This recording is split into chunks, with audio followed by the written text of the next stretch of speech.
Hey there drone fans, Rick here again from Drone Valley. In today's video, I'd like to respond to a few comments that were posted on a video that I uploaded about a week ago where I was explaining DJI's current situation in the United States where they're having a major problem importing their goods through customs for sale to US customers. And in that video I explained how I feel it's all about protectionism.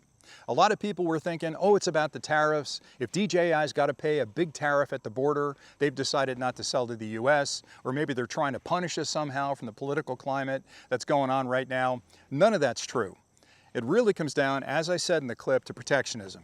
It's a simple matter of a group of politicians, a few lobbyists, and a few commercial drone companies in the United States getting together and deciding if they can eliminate DJI from competing in the United States for that business, they can sell their products, which in most cases aren't as sophisticated, at a 5 or 10x cost. And that's a bad thing for everybody. And I know that group has tried to circulate different stories about China spying on the United States, which is pure nonsense. They've also talked about security holes and, boy, these guys are doing nefarious things in the United States. We can't trust them. If that were true, I mean, common sense, if that were true, other countries would ban them as well. We're not the only ones that investigate advanced electronics. Plus we have allies. Don't you think we would tell our allies, hey, we found this stuff. You guys might want to ban them too because they're doing all kinds of bad things. It's all nonsense. And to figure this out, you got to follow the money. Who stands to benefit, right? It's not us, the consumer, because we can't get the products we want. It's not the government, because they're paying more now for new technology. It's the companies domestically that are going to build a drone to compete for that commercial space. And the challenge is, right now, even the most sophisticated domestic drones are probably 5 or maybe 10 years behind what a DJI drone can do off the shelf. Their Air 3S product, their Mavic 3 Pro, even their Mavic 4 Pro, again, is light years ahead of anything those companies can develop. Plus, they own the intellectual property behind a lot of the technologies those companies are going to need to use to build that drone. So it's a pure situation of protectionism, nothing more than that. And the question I wanted to answer today, which I got so many times after I posted that clip, was, hold on a second. I can go on to Amazon right now, I can go on to other retailer sites, and I can find all the DJI gear I want. I can find a Mavic 4 Pro. I can find an Osmo 360. I can find older gear. Well, the truth is, the embargo was put in place a couple of months back, and it stopped right before the Mavic 4 Pro was ready to be introduced into the United States market. And you'll notice DJI hasn't launched it in the States. They haven't launched the Osmo 360 in the States either, but they've launched it everywhere else on the planet. So why is it we can't get those two products? Well, it's because of the embargo. Customs has been directed to stop letting DJI products into the United States, again, based on some nonsense about forced labor camps and surveillance in China and all kinds of other nonsense, which, quite honestly, to prove that, you'd need some data. None of that data has ever been put forward, not a bit of it, right? It's all just speculation. So that stopped the import of DJI goods.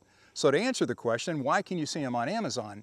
Well, those sellers on Amazon are not within the United States. Those sellers are outside the United States, and they're going to ship directly to you, maybe from China, maybe from Canada, maybe from somewhere in Europe, which seems like a good thing, but there's some concerns there. For starters, will it make it through customs? If DJI is being embargoed and it's not imported into the United States from the company, will your product make it through? Now, there's a good chance it will, because customs looks at a lot of things, but when it's a big shipment from DJI, they're on the bad list. They're going to grab that entire pallet and they're going to send it back, or they're going to hang on to it. So your Osmo 360 might make it through, your Mavic 4 might make it through, but it might not.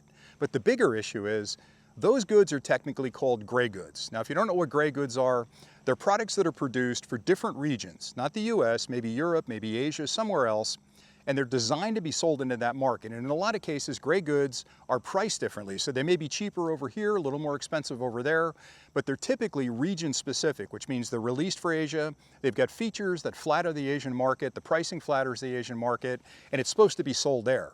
Now, it's technically not illegal to bring gray goods into the United States, but the problem is if you import those goods into the States, you may not have a warranty in the US because the warranty is effective in the country it's designed to sell into. You may not be able to get it fixed in the United States. And the bigger issue is there may be features that don't activate in the United States because drones are GPS based, so they understand exactly where they are when you spin them up. So when you activate that drone or you activate that camera, it may not activate. Now, I haven't brought any products in, any gray good products in to test it. I may, just to be able to test that premise, but I've been in consumer electronics my entire life. I understand how products are built. I completely understand the retail market space of shipping goods to Asia versus Europe versus the United States and how we market to those different regions differently. And I can promise you, if you're buying a product off Amazon today, especially the Mavic 4 Pro and the Osmo 360, before you hit that buy button, check the country of origin. You can go into the details of the shipping, and I promise you're going to see it's China, it's Malaysia, it's Canada, it's Europe, somewhere outside of the United States. So I'm not saying don't buy it, but I just want you to understand what the risks are. So if you buy that product, you'll understand you are taking a chance, you're rolling the dice that it's going to show up and it's going to work in the United States. Now, I'm not telling you not to buy stuff. I mean, I'm anxious to get out there and fly as much as anybody else. I haven't taken the plunge on the Mavic 4 Pro or the Osmo 360. I want to so badly, but I really think this thing's going to clear itself up by the end of the year. And I have some thoughts on how it's going to actually play out. The good news is I don't think DJI is going to be permanently banned from the US. I really think there's a way through this dark forest for DJI to put a product into the US market that all of us can buy, have warranties in the state, and know that we can get, or in the States, and know we can get it fixed if it breaks. I've got another clip I'm working on to put that together because I don't like to just speculate without having some foundation to back up the speculation. But I really feel like come the first of the year, we'll find DJI back in the United States available.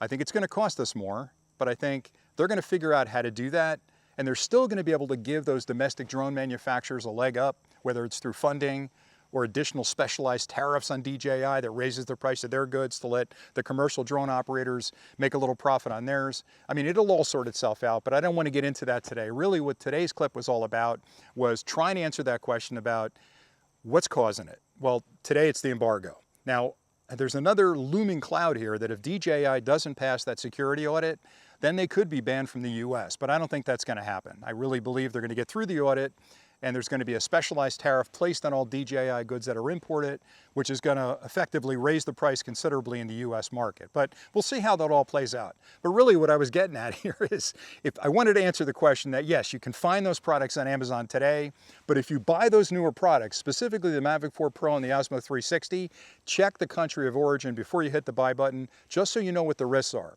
The older equipment, Air 3S, maybe a Pocket, one of the newer Pockets, or one of the Osmo Action 5s, that stock arrived before the embargo was in place. So DJI's got plenty of stock on those products. And again, they're already in the US, so you can buy them. They've got a US warranty. You can activate them without worrying. It's just the newer products that were released after the embargo about 2 months ago, a little over 2.5 months ago. And that's all I really had for today. So thank you so much for the support on the channel. I can't believe how many people watched that last clip and commented on it. I just want to stay ahead of the curve. I mean, if you've watched the channel for any length of time, you know how much I love flying drones and playing with new technology.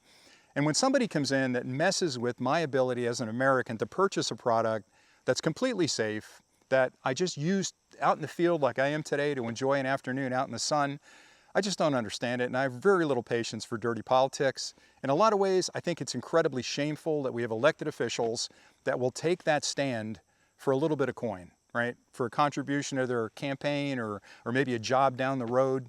I mean, you got to follow the money, and I don't want to get too nefarious here, but if you look a little deeper into a lot of those domestic drone companies that are trying to capture that market, you're going to find some interesting names as either shareholders in the company or corporate executives in the company or investors in the company.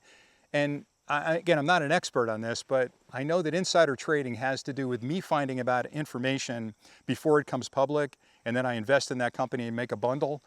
I just wonder what the rules are about politicians investing in companies that they're involved with legislation that limits the ability of other companies to compete in the market for the company they're investing in. To me, that sounds like dirty politics. So I'll leave it to you to decide. Anyway, that's all I have for today. Thanks again so much for watching the channel and tuning in and all the support you've given me. Just get out there, fly your drones. I'm hoping you're having a great summer and you're out there in the sunshine with your family just enjoying these beautiful afternoons. So that's it for today. Until next time, thanks again for watching and happy flying.